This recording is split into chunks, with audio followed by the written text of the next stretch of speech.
جی السلام علیکم ورحمۃ اللہ وبرکاتہ۔ کلاس دہم امید کرتا ہوں کہ آپ تمام بچے صحت یاب ہوں گے۔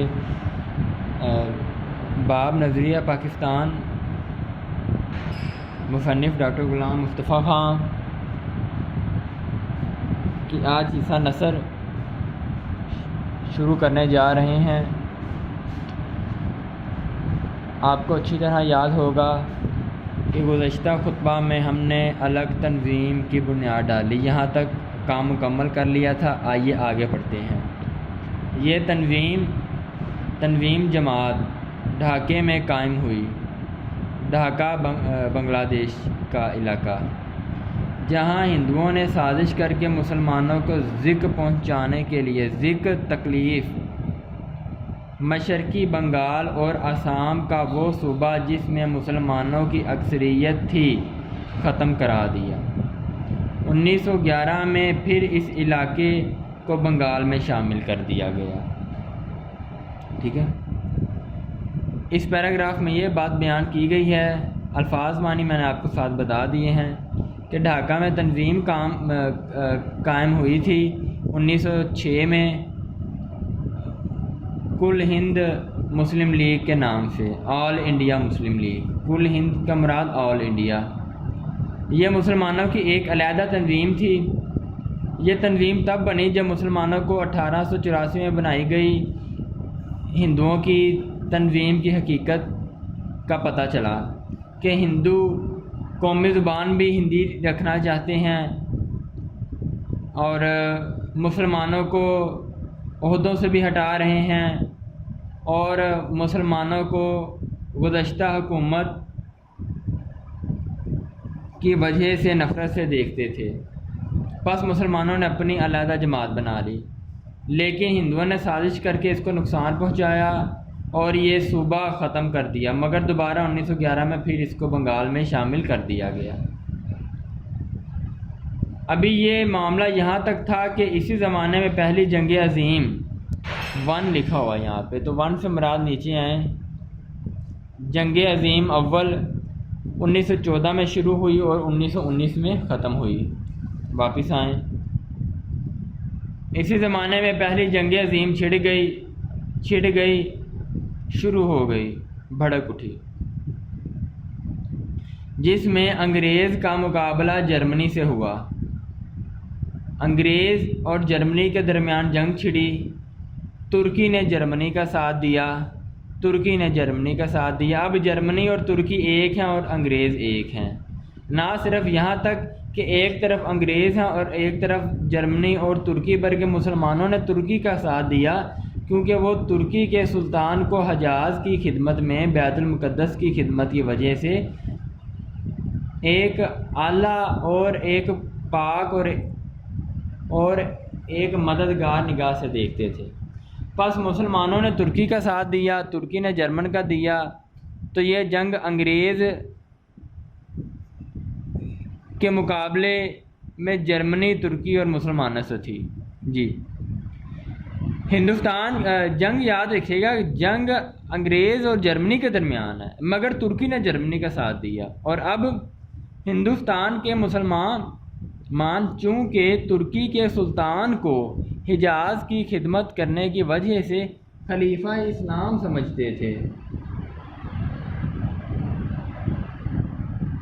اس لیے انہوں نے یعنی مسلمانوں نے مالی معاشی پیسے کے ساتھ اور طبی علاج معالجہ سے متعلق امداد بہم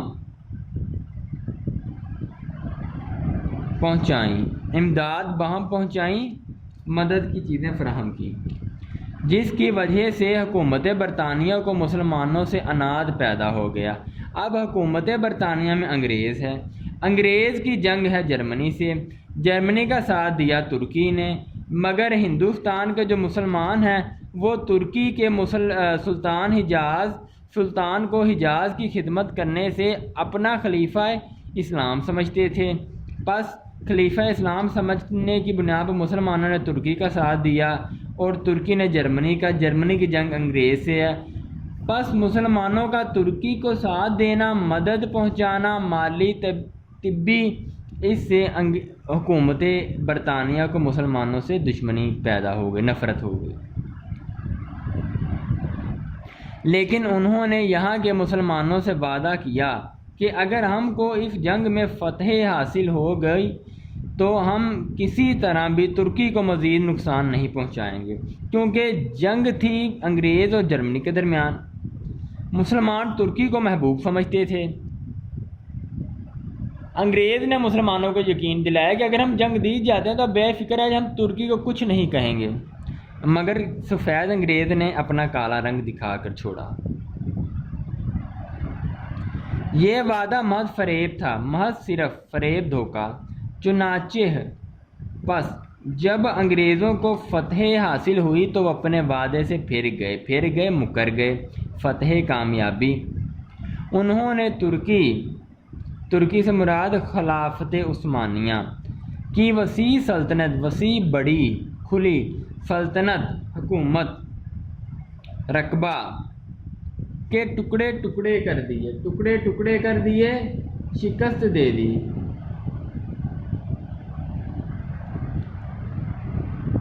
یہاں کے مسلمانوں کو اس فریب کی وجہ سے بہت تکلیف پہنچی، فریب، دھوکہ، مکاری، تکلیف پہنچی، رنج ہوا،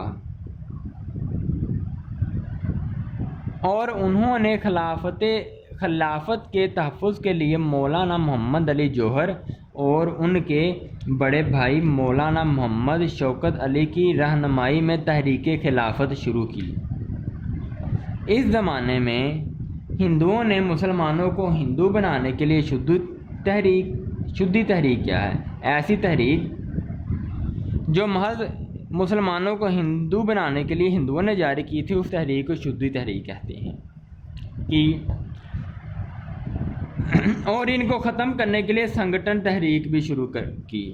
ظاہر سی بات ہے ابھی ہندوؤں میں اس قدر عقل، شعور اور حقیقت نہیں کہ وہ مسلمانوں کو ہندو بنا سکیں۔ ہاں، ہندو ضرور مسلمان بن سکتے ہیں۔ اسی کے ساتھ ہندوؤں نے سنگٹن تحریک شروع کر دی کہ یہ مسلمان تو ہندو ہو نہیں رہے، اب کیا کریں۔ سنگٹن تحریک کا مقصد تھا کہ مسلمانوں کو ختم کر دیا جائے۔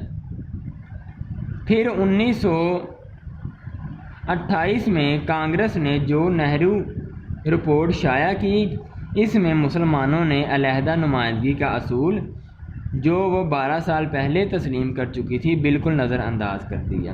تسلیم کر چکی تھی، مان چکی تھی، شائع کی، جاری کی، نمائندگی کرنا، پیروی کرنا، تسلیم کر لینا، مان لینا نظر انداز کر دیا تھا، نظروں سے پرے کر دیا تھا، اندیکھا کر دیا تھا، قیمت وقت طاقت ختم کر دی تھی۔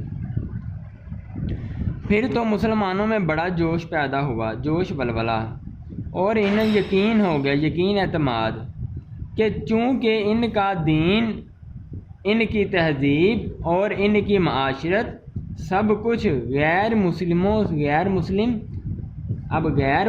ہندو نہیں ہیں، اس میں سکھ بھی ہیں، اس میں عیسائی بھی ہیں، اس میں یہودی بھی ہیں، اس میں وہ سارے لوگ ہیں جو مسلمان نہیں، ٹھیک ہے۔ اس لیے کسی حالت میں ہندوؤں سے تعاون نہیں کیا جائے گا، تعاون، مدد۔ چنانچہ 1930 میں مسلم لیگ کے اعلیٰ آباد والے اجلاس میں علامہ اقبال رحمۃ اللہ علیہ نے مسلمانوں کے لیے ایک علیحدہ وطن پاکستان بنانے کی تجویز پیش کی۔ اب دیکھیں علیحدہ وطن پاکستان کے درمیان بریکٹ کیوں ہے، آپ کو یہ نظر آ رہی ہوگی، یہ پاکستان کو بریکٹ میں کیوں لکھا گیا ہے؟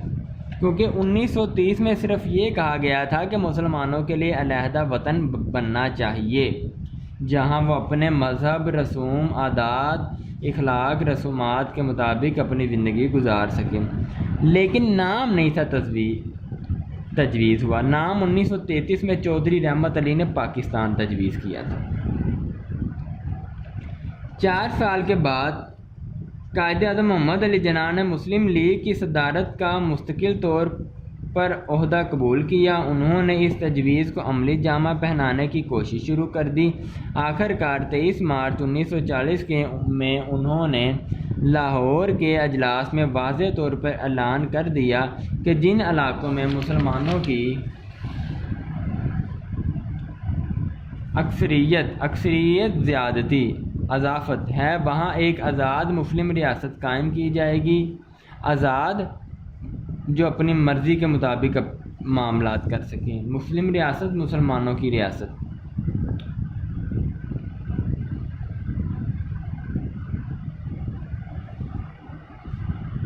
اس اعلان کو قرارداد پاکستان کہا جاتا ہے، جس کی روح سے مسلمانوں کی آزاد اور خود مختار اپنی مرضی کی مالک، اپنے اعمال، اپنے دین، اپنے اخلاق، اپنے مذہب، اپنے ماحول، اپنے معاشری رسومات کے مطابق زندگی گزارنا، خود مختاری حکومت قائم کرنے کا فیصلہ ہوا۔ آج کے لیے اتنا ہی کافی۔ اس پیراگراف کو اچھی طرح یاد کیجیے گا، مشکل الفاظ معنی میں نے ساتھ بتا دی ہیں، اور اس کی تشریح بالکل اسی طرح لکھیے گا جس طرح میں آپ کو پہلے بیان کر چکا ہوں۔ السلام علیکم ورحمۃ اللہ وبرکاتہ۔